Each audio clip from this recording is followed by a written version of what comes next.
ফের পুলিশের জালে ভুয়ো অফিসার। আইআরটিএস অফিসার হিসেবে পরিচয়, ভারত সরকার লেখা গাড়িতে নীলবাতি লাগানোর অভিযোগ। আগ্নেয়াস্ত্র সহ গ্রেফতার 4, গ্রেফতার করল মেমারি থানার পুলিশ। কমল কৃষ্ণ দে আমাদের প্রতিনিধি এই মুহূর্তে টেলিফোনে রয়েছে। কমল কৃষ্ণ, যে 4 জনকে গ্রেফতার করা হয়েছে, কোন উদ্দেশ্য নিয়ে ভুয়ো অফিসার সেজে তারা ঘুরে বেড়াচ্ছিল, কি বলছে পুলিশ?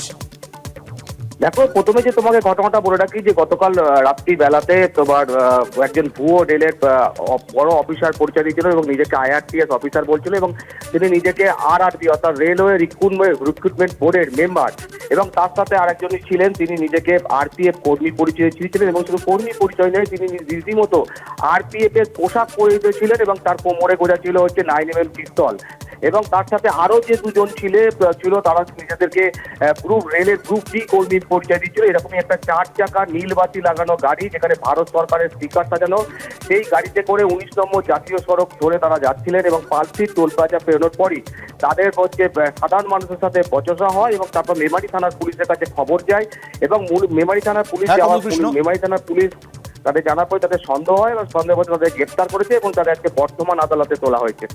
ধন্যবাদ। তৃণমূল নেতাকর্মীদের হুঁশিয়ারি বিধায়ক লাভলি মৈত্রর। মানুষ ভোট দিচ্ছে কিন্তু আপনারা দায়িত্ব পালন করছেন না। যে বুথের ফল খারাপ হবে, লিড পাবো না, সেই বুথ থেকে সভাপতি সহ সদস্য সবাইকে ইস্তফা দিতে হবে। গ্রুপবাজি চলবে আর দল শেষ হয়ে যাবে, এটা চলবে না। দল থাকলেই রোজগার হবে। কে কিভাবে রোজগার করেন সব জানা আছে। তৃণমূল নেতাকর্মীদের হুঁশিয়ারি সোনারপুর দক্ষিণে বিধানসভা কেন্দ্রের বিধায়ক লাভলি মৈত্রের।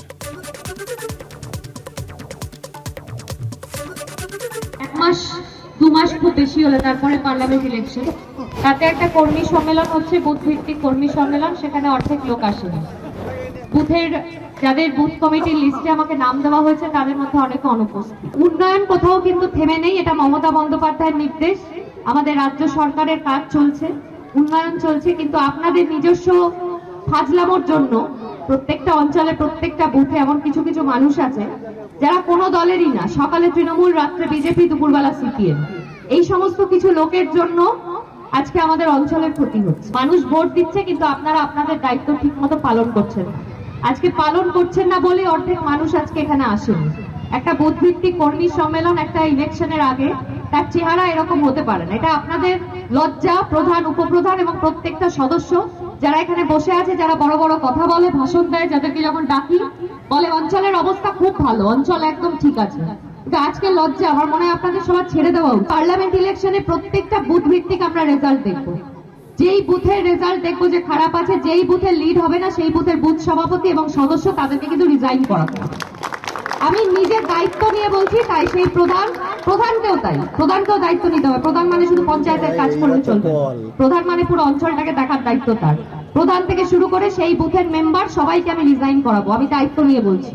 আমি নিজে দিদি এবং অভিষেক দার সঙ্গে কথা বলবো যে বুথের রেজাল্ট দিতে পারবেন না, ভোটের লিড দিতে পারবেন না, সদস্য সেজে বসে থাকবেন আসন অলংকার করে, সেরকম সদস্য আমাদের দরকার নেই। সেরকম সদস্য ছাড়াই বুথ চলবে। তাহলে যেই বুথ হেরে গেছে সেই বুথে যেভাবে কাজ চলছে ওই বুথেও সেইভাবেই কাজ চলবে। আপনি সদস্য হয়ে থাকবেন কিন্তু বুথের কোনো দায়িত্ব নেবেন না। বুথের মধ্যে এখনো পর্যন্ত দলাদলি চলবে, এখনো পর্যন্ত গ্রুপবাজি চলবে, আর আপনাদের এই গ্রুপবাজির জন্য দলটা শেষ হয়ে যাবে প্রতাপনগর অঞ্চলে, এটা হতে পারে না। তাহলে আপনার থাকার দরকার নেই। আমি বাইরে থেকে লোক নিয়েছি, এখানে যেভাবে খুশি সেভাবে রাজনীতি হবে, যেভাবে খুশি সেভাবে উন্নয়ন হবে।